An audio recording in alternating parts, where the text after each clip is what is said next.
Okay, so the pipe that you guys see in the upper to the left hand side of the screen, that's the breather pipe that leads up to the back of the tank where the fuel is being splashed out under pressure, because the fuel, the top of the tank, right, my theory is the fuel from the line vaporizes, pushes back through the pump, air collects at the top of the tank, which puts pressure down on the fuel, and then goes back to that valve I showed you guys back here on the back of the tank under the seat, which has that check ball in it.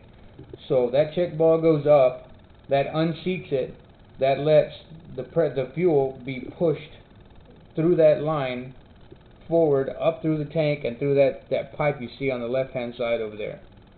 And if that's right, then, well, we're not going to be able to see any light. Turn the, no, oh yeah, there it is. Turn the light off. So if that's right, then there it is. That's the light that I'm shining through the the hole down here under the seat where that check valve is.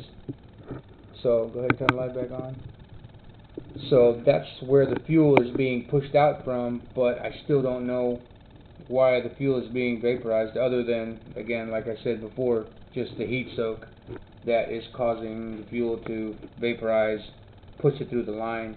And the only thing I can think to fix it is to try to add more insulation, you know, on top of the block, under the airbox, fuel lines, etc., which isn't going to fix the heat soak situation, because it's still going to get heat soaked after a while anyway. Other than that, the only other thing I could think to do would be to add a fuel, like a fuel check valve, a high pressure check, like a flapper valve, high flow, in line, after, you know, going after the fuel pump, going into the fuel rail, and that will stop all the pressure between the fuel rail, between the injectors, and that and the one-way valve, and stop it from getting back into the tank.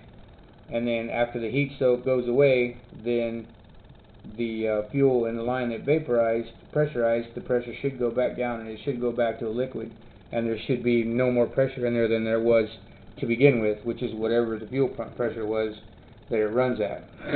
Well, that's my theory, again. So if anybody else has anything else, let me have it.